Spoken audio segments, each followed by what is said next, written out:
1. Teori belajar humanistik. Teori belajar merupakan landasan terjadinya suatu proses belajar yang menuntun terbentuknya kondisi untuk belajar. Teori belajar dapat didefinisikan sebagai integrasi prinsip-prinsip yang menuntun di dalam merancang kondisi demi tercapainya tujuan pendidikan.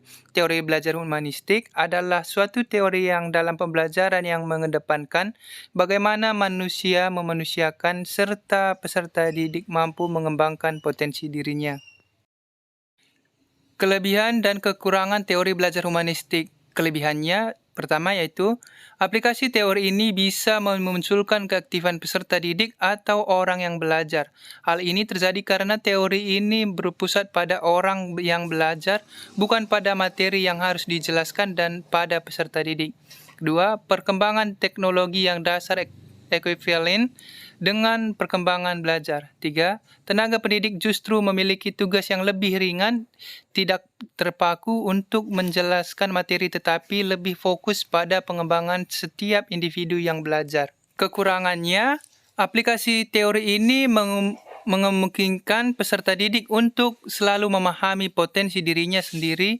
Ini terjadi karena tenaga pendidik yang terlalu lepaskan peserta didik dalam mengeksplorasikan dirinya sendiri.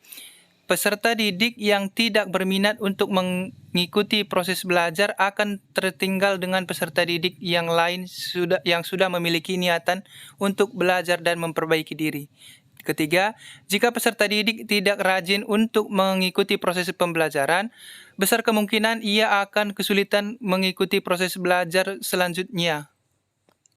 Kedua, strategi pembelajaran problem solving.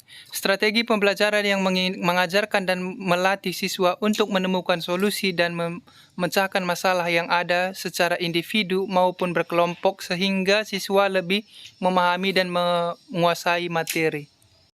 Ciri-cirinya, pembelajaran ditekankan kepada materi pembelajaran yang mendukung banyaknya kemungkinan cara pemecahan masalah. 2. Adanya tuntutan untuk berpikir dan bertindak kreatif dan tuntutan untuk memecahkan masalah yang diberikan. Ketiga, merangsang perkembangan kemajuan berpikir siswa untuk menyelesaikan masalah yang dihadapi dengan tepat.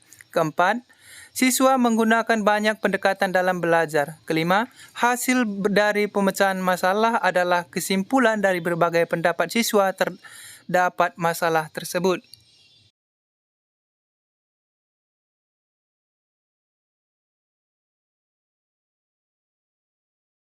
Keunggulannya adalah 1. Melatih siswa untuk merancang suatu penemuan. 2. Siswa terbiasa berpikir dan bertindak kreatif. 3. Membiasakan siswa untuk memecahkan masalah yang dihadapi secara realistis. 4. Mengajarkan siswa untuk mengidentifikasi dan melakukan penyelidikan serta menafsirkan dan mengevakuasi hasil pengamatan. 5. Merangsang perkembangan kemajuan berpikir siswa untuk menyelesaikan masalah yang dihadapi dengan tepat. 6. Dapat membuat pendidikan di sekolah lebih relevan dengan kehidupan khususnya dunia kerja. Terima kasih, salam sehat.